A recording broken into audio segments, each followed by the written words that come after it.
வணக்கம் நண்பர்களே.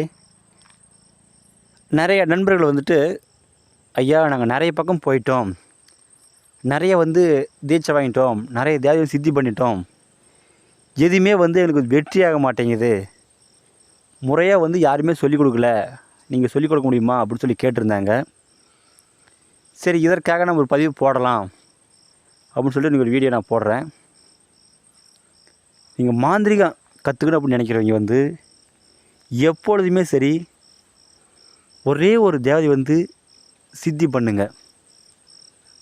அந்த தேவதை சித்தி பண்ணாலே போதும். அந்த தேவதையை வச்சே நீங்கள் அஷ்டகர்ம வித்தை அனைத்துமே ஆடலாம். நீங்கள் அந்த தேவதையை 48 நாள் பூஜை பண்ணிட்டேன், சித்தி ஆகிடுது, அடுத்த தேவதைக்கு போகலாம் அப்படின்னு எப்பொழுதுமே நினைக்காதீங்க. எப்படி சொல்கிறதுன்னா, நீங்கள் ஒரு இடத்துக்கு வேலைக்கு போகிறீங்க, அங்கே வேலைக்கு போய் ஒரு மாதம் செய்கிறீங்க, அடுத்தது வேறு பக்கம் போகிறீங்க. இப்படியே நீங்கள் மாறி மாறி போயிருந்தீங்கன்னா யாருமே உங்களை நம்ப மாட்டாங்க. நீங்கள் ஒரே இடத்துல நிரந்தரமாக வேலை செய்யும் பொழுது யாராக இருந்தாலும் சரி உங்களை நம்புவாங்க. உங்களை நம்பி நிறைய பொறுப்புகள் கொடுப்பாங்க. அதுபோல தான் நீங்கள் ஒரு தேவதை சித்தி பண்ணி அதை வச்சே நீங்கள் அஷ்டகர்ம வித்தம் அனைத்தும் நீங்கள் செய்யும் பொழுது கண்டிப்பாக அந்த தேவதை உங்களை நம்பும். நீங்கள் அனைத்து காரியமும் வெற்றியாகும், கோடி சதவீதம் வெற்றியாகும். எப்பொழுதுமே சரி, ஒரு தேவதை சித்தி பண்ணுறீங்க அப்படின்னா தலை வாழை இலை விரித்து அதற்குண்டான படையில் நம்ம வைத்து விநாயகர் மந்திரத்தை ஒரு 21 முறை ஜெபிச்சுட்டு அந்த தேவதையோட மந்திரத்தை ஒரு 1008 ரூபோ இல்லை 108 ரூபோ நாம் ஜபிக்கணும். இதற்காக விநாயகர் சித்தி எடுக்கணும் அப்படின்றது அவசியமே கிடையாது. விநாயகர் மந்திரத்தை ஒரு 21 முறை ஜெபிச்சா மட்டும் போதும். இதுக்காக விநாயகர் சித்தி எடுக்கணும் அது அப்படின்னு நிறையா இது சொல்லுவாங்க. அது மாதிரிலாம் செய்யாதீங்க, அதெல்லாம் பொய்.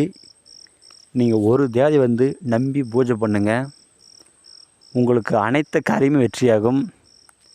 ஒரு சில பேர் கேட்டிருந்தாங்க, சரி அந்த தேவதை கட்டிக்கிட்டு தான் நாங்கள் ஐயா பண்ணுறோன்னு சொல்லி கேட்டிருந்தாங்க.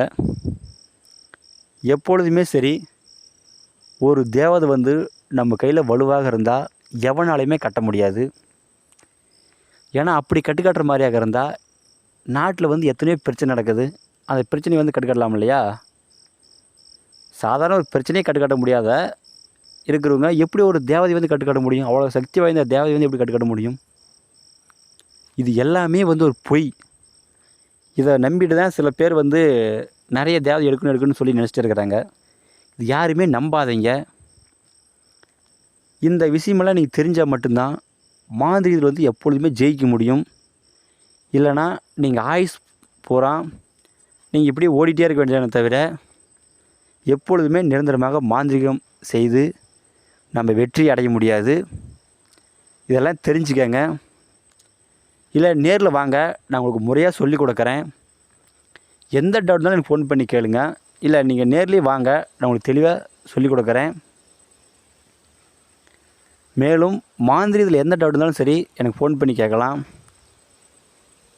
இந்த வீடியோ உங்களுக்கு பிடிச்சிருந்தா எல்லாத்துக்கும் ஷேர் பண்ணுங்கள், சப்ஸ்கிரைப் பண்ணுங்கள்.